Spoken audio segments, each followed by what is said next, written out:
जय श्री कृष्ण बालमित्रांनो, आपण मागे मुचकुंद ऋषी ज्यांनी कालयवनाला भस्म केलं आणि मग त्या मुचकुंद ऋषींनी श्रीकृष्णाला खूप स्तुती केली, त्याची कृष्णाची स्तोत्र गायली आणि भगवंत पण तिच्यावर खुश झाले. आणि मग आजचा आपली गोष्ट आहे 52वी आणि गोष्टीचं नाव आहे रणछोड श्रीकृष्ण. आता हा रणछोड श्रीकृष्ण कसा झाला हे आपण या गोष्टीतून बघणार आहे. आपण बघितलं मागच्या वेळेस की 17 वेळा जरासंधानी मथुरेवर आक्रमण केलं आणि आता 18व्या वेळी पण तो खूप मोठ्या सैन्यासह घेऊन आला होता. भरपूर शेजारी पाजारी आजूबाजूच्या सगळ्या राजांना त्यांनी गोळा केलं होतं. शिशुपाल झाला, शाल्य झाला, असे कितीतरी राजे आणि त्यांचं सैन्य असं घेऊन तो आपल्या कृष्णावर आक्रमण करत आला होता. आणि असा हा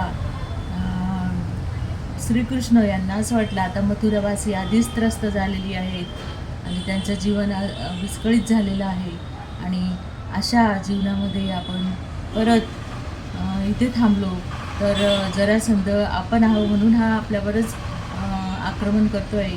म्हणून कृष्ण भगवंतांनी सांगितलं की मी आता इथून पुढे निघून जातो. आणि तेव्हा मागच्या वेळेसच आपण पाहिलं की बलरामाने एका असुराला घेतला आणि कालयवनाला कृष्णाने घेतलं आणि ते चालत चालत चालत चालत चालत खूप पुढे गेले गंधमादन पर्वताच्या तिकडे. आणि तिथे गुफा होती, कृष्णाला माहिती होतं. आणि मग कृष्ण त्या गुफेत घुसला गुहेमध्ये आणि तिथं हा मुचकुंद ऋषी झोपलेला होता, निद्रा घेत होता. खूप त्याने युद्ध केल्यानंतर तो थकला होता आणि मग म्हणून तो असा थकून भागून झोपला होता. आणि कालयवनाने कृष्ण समजून त्याच्या अंगावरचं काढलं आणि त्याला जागा केला आणि त्याचं खूप क्रोध आला आणि त्यांनी त्या कालयवनाला भस्म केलं. हे आपण बघितलं. आता आजच्या गोष्टीत आपण रणछोड राय कसा झाला हे आपण बघणार आहे. तर मुचकुंद ऋषींच्या उपासनेत रणमान झाला. या जगातील सुखदुःखादी द्वंद्वापलीकडे तो गेला होता. भगवान श्रीकृष्ण आता मथुरेत आले व कालयवनाच्या सैनिकाशी युद्ध करून त्यांनी समाचार घेतल्यानंतर त्यांनी त्याच्या मृत शरीरावरील मौल्यवान अलंकारादी भूषणे घेतली काढून. दरम्यान जरासंधाने मथुरेवर 23 औक्षैनी प्रचंड सेनेनिशी पुन्हा एकदा आक्रमण केलं 18व्या वेळा. तेव्हा मग भगवंतांनी काय केलं की 17 वेळा त्यांनी त्याचा पराभव केला होता. अशा प्रकारे लीलेने रणक्षेत्र सोडून जाणे हे त्याचे त्यागरूपी ऐश्वर्याचे उदाहरण होय. म्हणजे जर रणछोड राय म्हणून त्यांना ते नाव पडलं की रणछोड राय, कारण ते रण सोडून पळाले. पण त्याचं मागे पण त्यांचा हाच उद्देश होता की मथुरावासी सुखात राहावे म्हणून.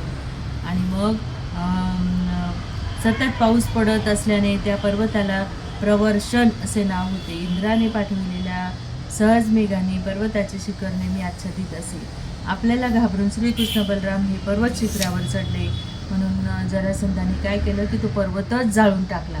म्हणजे एवढी त्याच्यावर सगळी हिरवळ सृष्टी होती, पण यांनी जाळल्यामुळे तो सगळा आग लागली. आणि मग कृष्ण आणि बलराम पाठीमागच्या बाजूने तिथून खाली उतरून निघून गेले. आणि याला वाटलं, जरासंधाला वाटलं की आता हे दोघं जण त्या पर्वतावर जळून भस्म झाले.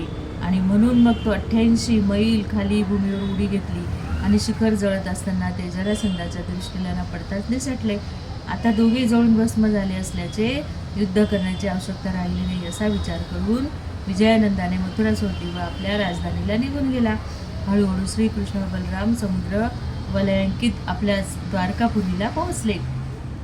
यानंतर आनर्त देशाचा राजा रैवत याची कन्या रेवती हिच्याशी बलरामाचा विवाह झाला आणि त्यानंतर श्रीकृष्णाने रुक्मिणीबरोबर विवाह केला. आपल्याला माहितीच आहे की रुक्मिणी स्वयंवर कसं झालं, कारण रुक्मिणीच्या भावाला शिशुपालासोबत रुक्मिणीचा विवाह करायचा होता. पण नारद मुनी सतत तिथे त्यांच्या घरी जात होते आणि कृष्णाची लीला गात होते. आणि त्याच्यामुळे रुक्मिणीला असं वाटलं की मला पती जर पाहिजे असं करेल तर मी कृष्णाशीच विवाह करेल म्हणून तिने निश्चित केलं होतं. आणि मग शिशुपालाने ठरवलं मग आता काय करणार म्हणून तिने एका ब्राह्मणाच्या करवी लव लेटर, पहिलं लव लेटर हे रुक्मिणीने कृष्णाला लिहिलेलं आहे. तिने सांगितलं की हे केशवा, माधवा, गोविंदा या आणि मला माझं हरण करा, कारण नाही तर मग माझी शिकार कोल्ह्याच्या हातात लागेल, त्याच्या आधी तुम्ही येऊन मला इथून माझं हरण करा. आणि मग तिने खूप सुंदर लव लेटर म्हणजे प्रेमपत्र लिहिलेलं आहे. त्याच्यामध्ये तिने खूप स्तुती केलेली आहे कृष्णाची की तुम्ही असे आहात तसे आहात.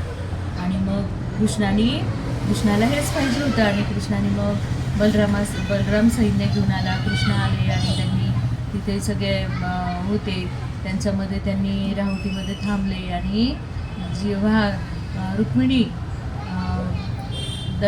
देवीच्या दर्शनाला आली तेव्हा हरण करून ते घेऊन आले. आणि त्याच्यानंतर बलरामाने त्या सैन्याशी सगळ्यांशी 2 हात केले. आणि द्वारकेला आल्यानंतर कृष्णाने रुक्मिणीसोबत सगळ्या विधिवत विवाह केला. असा रुक्मिणी पुढे स्पष्ट केले की विवाहाच्या अगोदर त्याच्या कुळात दुर्गादेवीच्या मंदिरात जाण्याची प्रथा होती आणि म्हणून ही तिथे आलेली होती आणि तिथून याने हरण केलं. अशी आपली ही गोष्ट आज इथेच आपण थांबवू आणि भेटू पुढच्या गोष्टीत.